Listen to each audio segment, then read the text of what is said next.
Hello everybody, welcome to another talk from White Bull. It's been a long time coming, and I'm sure you've been looking forward to hearing his message on this times in which you are living and how to handle it, how it means, what we can look forward to, if that is the right expression. And it's a special meaning that I speak to you from a very sacred place, from the Greek island of Patmos, the island of St. John, the beloved disciple of Jesus, who was exiled here and who, in a cave on the island, received from God the message that has become the book of Revelations, the last book of the Bible, the Apocalypse, as it is sometimes called. And this little building behind me is a little chapel, 1,000 years old, and it is here that St. John used to baptize people. So it has a very special energy, a very special feeling of peace. In fact, I can't think of anywhere I've ever been to where the peace is so tangible as it is here. Whenever I bring groups and I ask them what they want to do, oh, please, can we go to the chapel? We want to feel the peace. Inside is about the size of your average kitchen table. It's tiny, but the energy radiating from it, I'm sure because it was where St. John baptized people, is really something to experience. So I hope you're going to enjoy the message coming from the holy island of Patmos, and I'm sure it will bring some comfort and reassurance to those who are concerned about the state of the world today, the meaning of all that is happening. And as always, White Bull, whose actually English is really better than mine nowadays, uses our contemporary vocabulary to perfectly illustrate what is taking place in our own personal process, as well as in the collective journey of humanity. So I wish you peace from this. I hope it'll feed your souls and nourish you and provide comfort and reassurance. Until the next time, hopefully it won't be so long that you'll have to wait. My love to you. Bye-bye.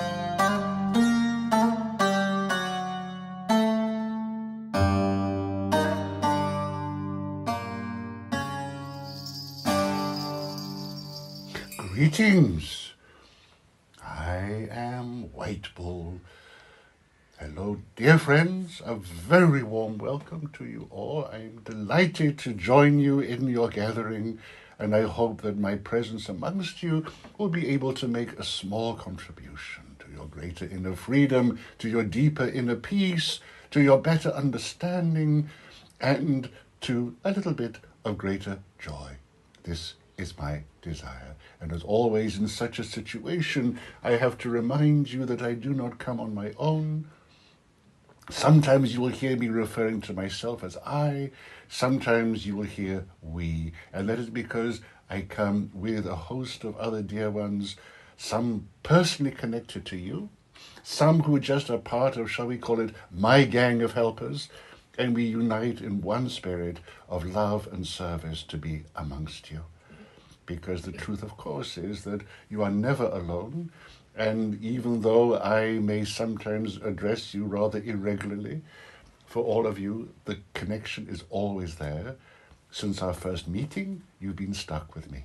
I hope it has felt comfortable to you, and that you don't feel an intrusion upon your space, because, of course, we respect deeply the freedom that you must claim for yourself to let your own path unfold according to your understanding and your terms. So we are never going to grab you and push you in any different direction. You're always free to create your own reality because it's your life. But now, at this time in human history, in planetary history, you are facing a slightly different set of circumstances. I'm sure you will remember in your days of education at school when the most important exams approached, there was a little bit of stress, the tests seemed harder. And one could say that now, as you're all part of the school of love, therefore the tests become a little harder now too. Because the implications of succeeding in the school of love are so important not only for you personally, but for the world as a whole. So, dear friends, don't worry. Don't beat yourself up, one could say, if challenges come on your path where you are confronted by aspects of yourself that you may wish were not there. Don't let yourself be upset if you feel you're letting yourself down in your reactions, even in your negative thinking that you may sometimes have about yourself. This is all part of the process because you are awakening to the discomfort that there is in not having a perfect relationship with your true nature. Just be aware of it, that there will inevitably be something surfacing in you that will seek to sabotage you as you approach this very important time in your history.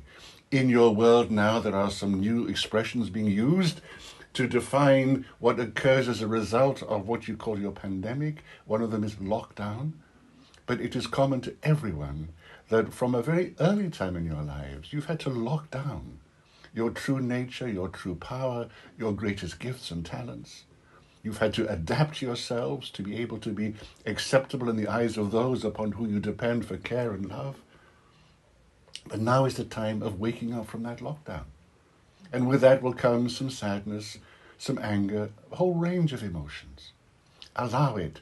Don't judge it.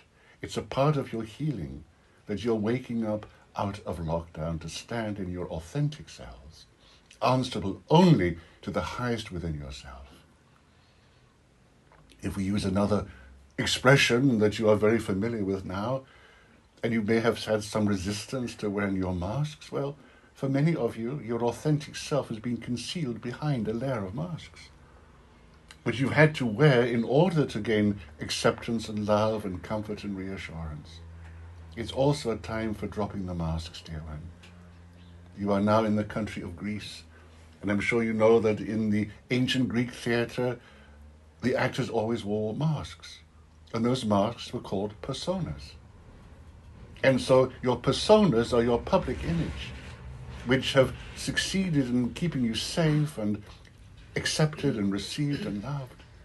But you don't need anything extra, dear ones. You don't need to add anything to your basic, essential self that makes you any more loved in the world of light. And isn't that the most important place to know where you are truly and unconditionally accepted and loved as you are?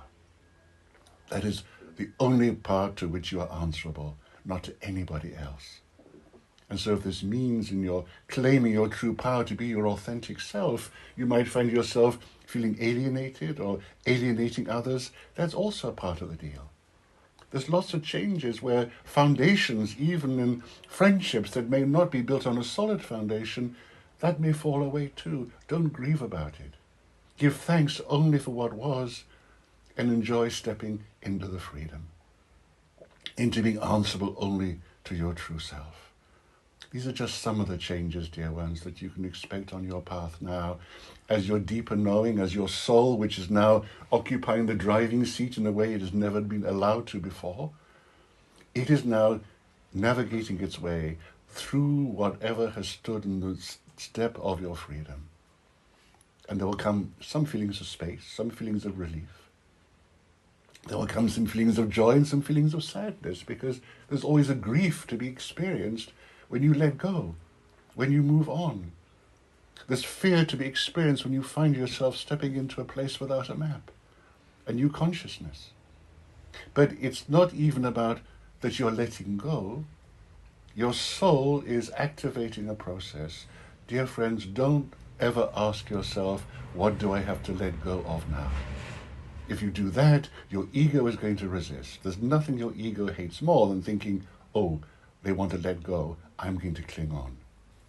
So your ego clings to the old like a limpet clings to a rock at the seaside. The process is not about you thinking I have to let go of things to become better. The process is about going within, just as in nature, walking through a forest in the autumn, and the leaves are falling from the trees, not because the tree is letting go of the leaves, but because the tree is turning itself inwards. Therefore, there's nothing to hold the leaves in place. So, dear ones, the more that you are able to just turn yourself inwards to that place of peace and stillness, that which is no longer relevant to you, that which conceals your true nature, will by itself fall away. Very often my friends comment when I'm speaking to them, Bible, is it really so easy? And of course it is. But you are trained that life has to be a struggle. Life has to be an effort. Life has to be hard work to reach the place of consciousness that you want to come to. Let that idea go, dear one.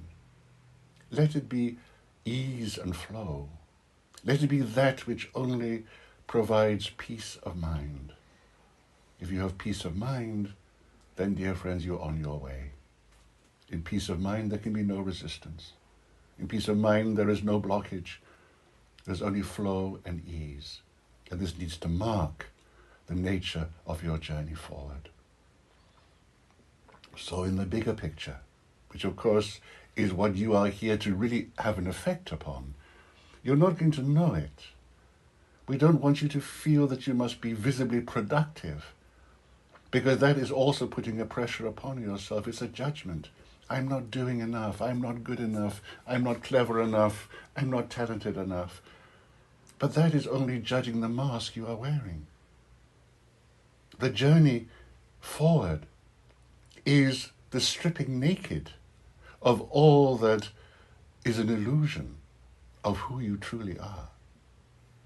It's not about adding to your sense of self. It's about arriving at a point where with complete celebration you will say to yourself, oh, thank God, how wonderful it is to be completely ordinary. Just an ordinary person. That's not false modesty. That is freedom. Even Jesus said, on my own, I'm nothing. And what he meant was that I, as a human being, what am I? I'm an empty shell, but it is God in me that does the work. The Father in me, a mother in me does the work. Those who know me well have heard me often talk about the importance of presence. But the power of presence is amplified ever more so when you can arrive in that complete comfort and joy of thinking, oh, I'm so ordinary. Because then presence is what is left. Presence is in you, presence is you, but if you're trying to mask it, if you're thinking you have to do better, be better, presence cannot shine. And when you're able to connect to that presence, well, you're not even going to know about it, but others may remark upon it and say, oh, I love your presence, it feels so good to be with you. And he will say, well, nothing to do with me. Because in truth, it is nothing to do with you, the personality. It is God working through you. It is light and truth that is you, bringing your vibration, your essence, to heal the world. When you have peace of mind, dear ones, you will hear the inner voice. You will know what it is that you may be called to do. And it'll be called to do something that can only be successful, if I use that term, when there's no fear within you. So let there be no fear in becoming completely ordinary, and to live then an ordinary life in an extraordinary way. That's living as presence. That's not trying to achieve a goal. That's not trying to be anything different than just the essence, the purity that you are. I love to remind my friends of the story of when the Master Jesus was with some of his disciples pointing at children. And he said, unless you become as a child, you cannot enter the kingdom of heaven. What he meant, of course, was unless you reclaim your innocence, you won't know what it's like to live on earth in a heavenly state of being. And your innocence is in your ordinariness, is in that purity of who you really are. This, dear friends, is the calling now. Simplification. Simplification of your life. Stripping away all that burdens you, all that defines you, all the identifications you may have. When somebody will ask you the question, what do you do? The best answer always to give is, with absolute sincerity, I don't know. I just am. Then you are fully empowered with the love of Christ. Then you are fully empowered in your connection to absolute truth. And then you find freedom. And the world needs you now, in this state, ready to do anything. Earth Mother calls you. The Divine Mother calls you to just be the presence on earth that can raise the conversation around you, can raise the conditioning around you, can raise the vibration around you. Earth Mother doesn't respond to words. Earth Mother responds to the presence of you in your oneness, just as she is always in her oneness. And although you may have your own complications in your life, actually, dear friends, nothing is more important now than presence on earth of those who can align themselves with the energy of the Divine Mother in the earth to bring healing for all. This is the task, and it's not a heavy task if it is carried with that faith, which is your true power, and with that lightness of being where there is an absolutely pure flow of energy, which is presence, radiating from you. What will only get in the way of that, dear friends, is fear. Fear is your enemy. Not a virus. Fear is your enemy. If there's fear, there's contraction in the heart. My calling to you is to go forward with a fearless, radiant heart. Let your imagination reveal to you how different life would be with a fearless, radiant heart. What it might do to you personally in your own physical body, and what it might do to your environment, to the frequency of love that will touch everybody who comes into your life. This is the transformation we want you to focus upon, the fearless, radiant heart. Everything begins with that. That is peace. That is power. That is authenticity. That is oneness. That is vision. That is obedience to your inner voice, because then you will hear it. If there's fear in your system, you'll be deaf to the inner voice. You will only hear the voice of fear. And when that time comes, you won't even need to be listening to me, because you'll be so wonderfully guided by that inner voice. It will lead you every step of the way on the perfect path for you. You will become yourself, your own guide, and the guide for those around you. And dear friends, it is simple. The truth is very simple. The Creator didn't create the human journey to be something that only a genius could understand. It's simple. It's simple in the absence of fear, in the absence of questioning, in the embracing of absolute faith and truth,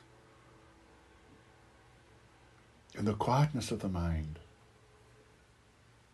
And then you realize that everything is and always has been a grace in your life. Don't look back. Don't look back to your life so far unless you can understand and see that everything has been a grace. Everything has been perfect. Nothing has gone wrong. Even those things you regret, still it has been a grace, because everything has been an opportunity to deepen your self-awareness. This is also so important, dear friends, who are called, as you all are, to fulfill the highest mission possible. It is to be completely free of identification with the past. When anybody had the infinite privilege of being healed by the Master Jesus, what every one of them said was, I am forgiven. In other words, I'm released of my past, so I can be whole now. As long as you have unfinished business, you cannot be free. But that unfinished business, that old fear and wounds, they can be instantly healed by the light within you, in understanding that everything has been a grace to bring you to where you are now. Then everything of the past becomes irrelevant. It's all been a teaching. It's all guided you, maybe even a rather bumpy path that you think, well, that was a bit much. But it has brought you to where you are now. And here you are now, dear ones, at the perfect place, at the perfect time, with the perfect people, doing the perfect thing. even sometimes in the most painful situations, it can be good to reflect upon and say to yourself, there's nowhere I would rather be. There's no one I would rather be with. There's nothing I would rather be doing than where I am right now. Why resist what is? It has to be perfect. Even if it's on a rocking boat, even if it's in the dentist chair, even if it's in your pain and grief, it's still the perfect place to be. Because something is always happening. Try it, dear ones. See how you can transform any situation by saying to yourself, there's nowhere I would rather be than where I am now. That is the way to living in the present moment. That is the way to the deepest acceptance of what is. The way to non-resistance. And the way to continual movement upward. I remind you that life on earth is not a horizontal journey. The horizontal part is dependent upon the vertical part. So if you find yourself in a chaotic situation, it's like being in the ground floor of a very tall building. You think, where do we go from here? There's noise here, there's chaos here. Well, then I suggest you go into the elevator and press the button for the penthouse. Take yourself up. Give yourself that higher view, that distant view where you're not affected by the chaos, where you have a much bigger picture, a panorama of the bigger picture of life. Don't be enslaved by the chaos at the ground level and what I call life with a small l. That's not where you belong. You belong at a higher level, and when you come together with friends just as you are together now, you're in your upper room. You're together like the disciples of old, coming together to break the bread and drink the wine in the upper room, to share their experience of knowledge of the Christ who was no longer with them. Not going into idle talk and gossip, not being negative or judgmental of anybody around you, but just holding that vibration, which you all have in common, of that higher view.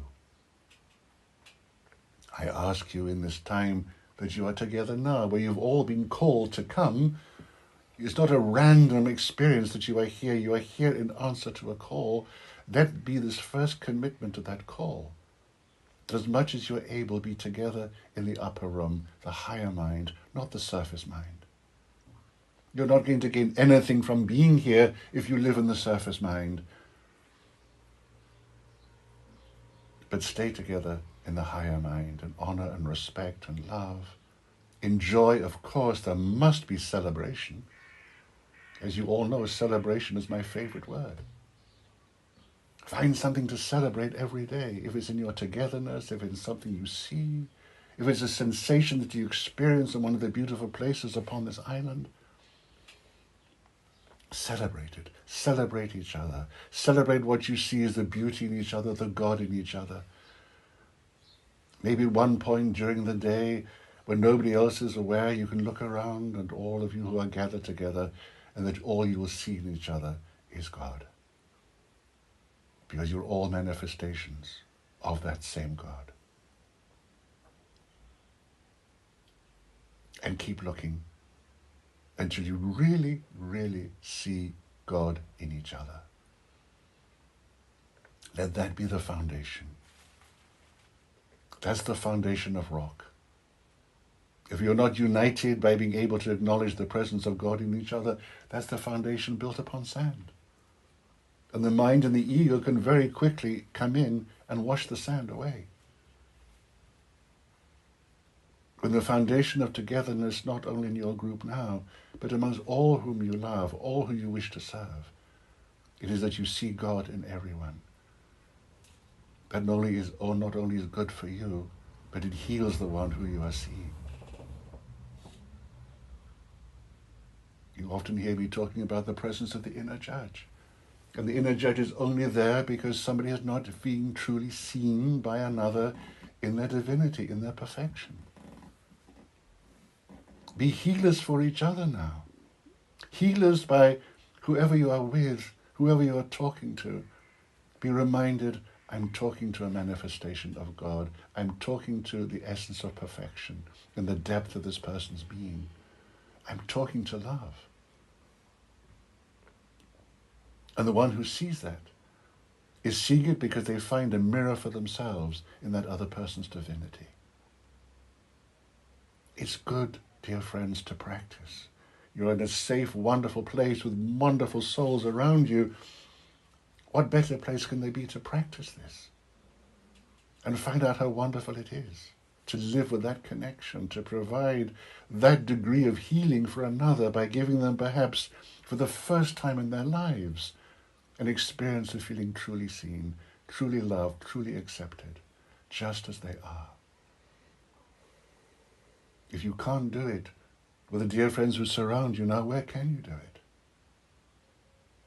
If you can't do it amongst a group of friends drawn together to celebrate the presence of the disciple of love, the apostle of love, John himself,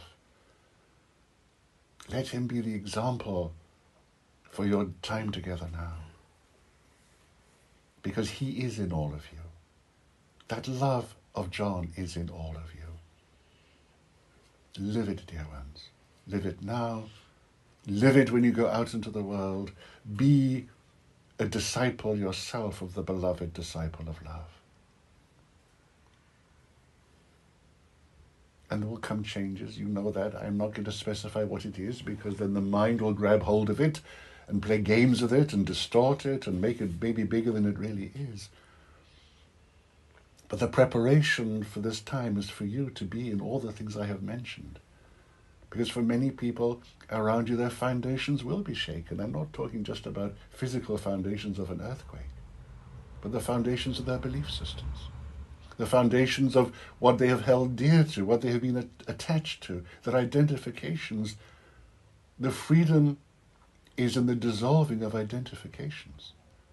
And your task is to be an example of that people will say, well, okay, it's all right then to say I'm ordinary and I just am. I see the joy in this person's eyes as they stand there in their freedom. There'll be many people rocked in their foundations. There'll be many people finding themselves in a place without a map. But you will be their compass. You'll be the one who shows the way. You'll be the star in the heavens that points them in the right direction.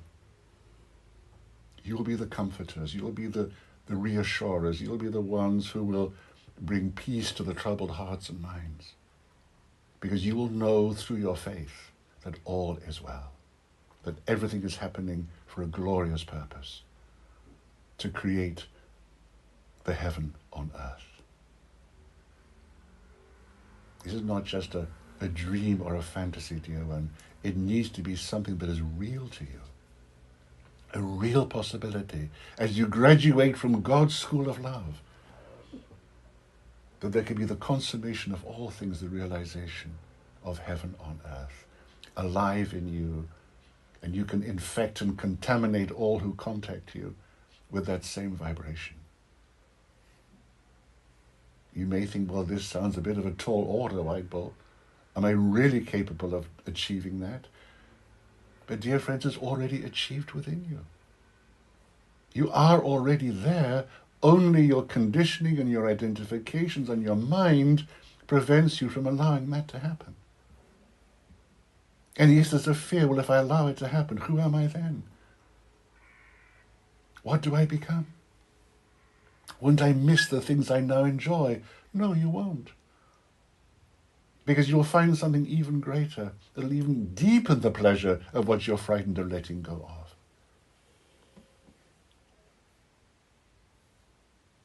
If you were finding yourself at the edge of a deep swimming pool, and you were frightened of jumping in, you think, I'm going to drown if I jump in. But if you jump in and relax, you will float. You'll be carried. The water will carry you. It's the same with life and divine love. If you surrender to it, you're instantly carried by that love. You just have to relax and float. Be carried, be supported. The arms are out there ready to catch you. You will not fall, you will not be hurt. The arms of divine love are forever outstretched towards you. They walk beside you. There's nothing to fear. And what a relief. Imagine this, dear ones. Imagine the relief that will come where there you are, carried in the arms of divine love. Everything is going smoothly. All fear has disappeared. What a relief. Oh, thank God. Why did I wait so long? This is wonderful. This is life. Life with a large L. This is heaven on earth. This is truth. This is what we pray deeply, sincerely, continually for you to experience. And as you are here on this island of the beloved disciple, call upon his Spirit to help you. He's here. He's amongst you. He's in you. He doesn't have to be some great figure outside of you. If ever there was a disciple of greater humility and honesty and authenticity and love, it was John. Make the most of him. Pray to him. Pray to that part of you, in you, that is him. To reveal the love of John in the world through humble service, through freedom, through innocence, through the radiance of your divine presence.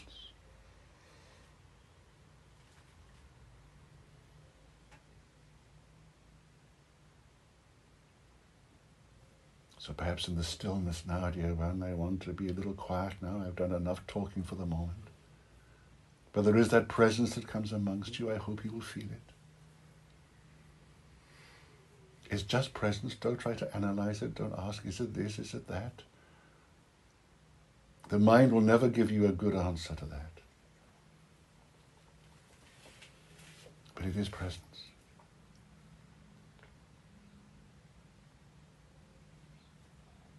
It's not a personal presence.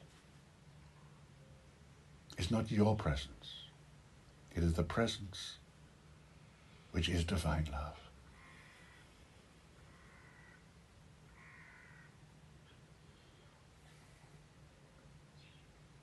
Breathe it in. Breathe in the breath of God.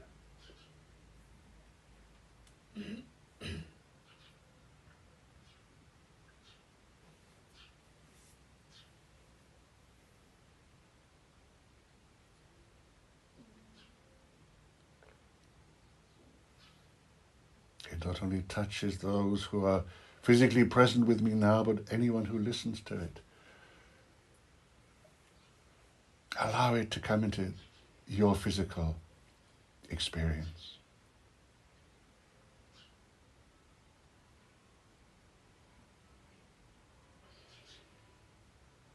Love has no boundaries. Love has no location. There's no place where there's more love than another, because all there is love. The physical distance between where I address you through my instrument and where you are, what is in that space? It's love.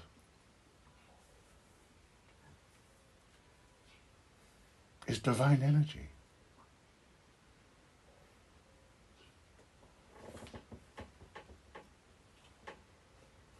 If you think of a rocket flying through space, unaffected by any gravitational pull, what is in that space? Is it worthless because there's nothing there? No. It is also part of divine creation.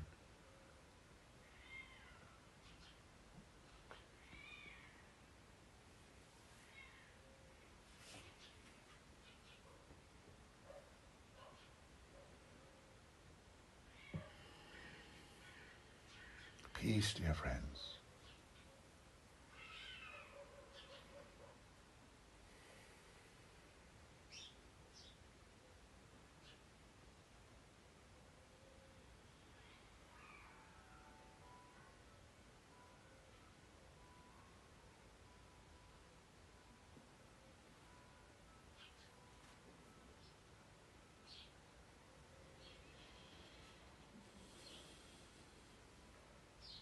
peace that you feel, the love that you feel is the peace and love that you are.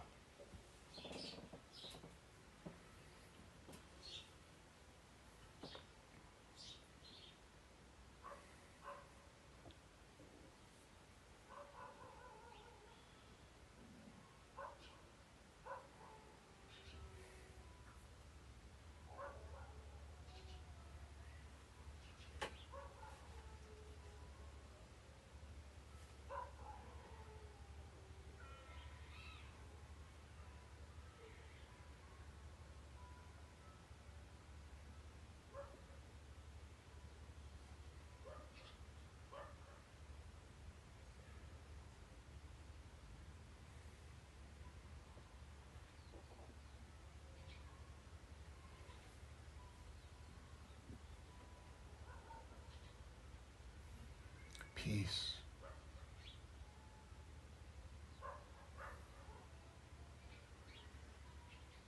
Peace.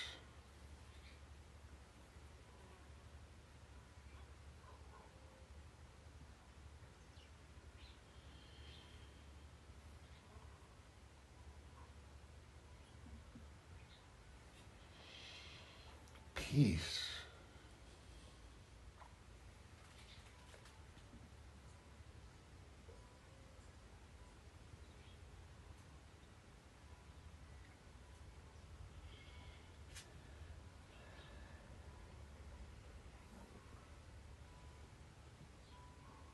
Peace.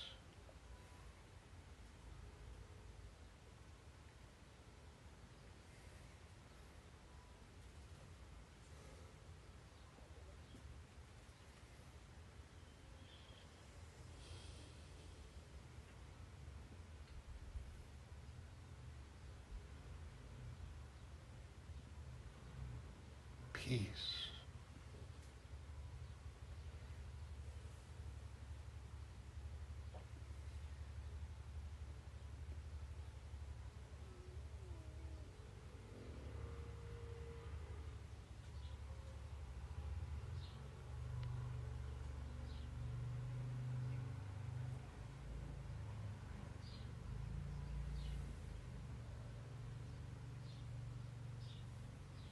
Peace.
So, dear friends, as the Master Jesus said to his loved ones when he said goodbye to them for the last time, his beloved disciples, he didn't say, my love I leave with you, or my joy I leave with you.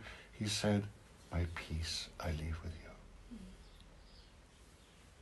And now, I say to you, my peace I leave with you for this moment.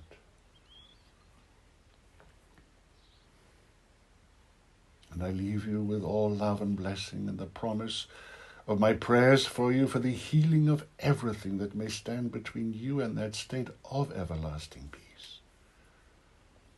That you may go forth into the world shining with the light of divine love. And with all love to you, I say, God is you.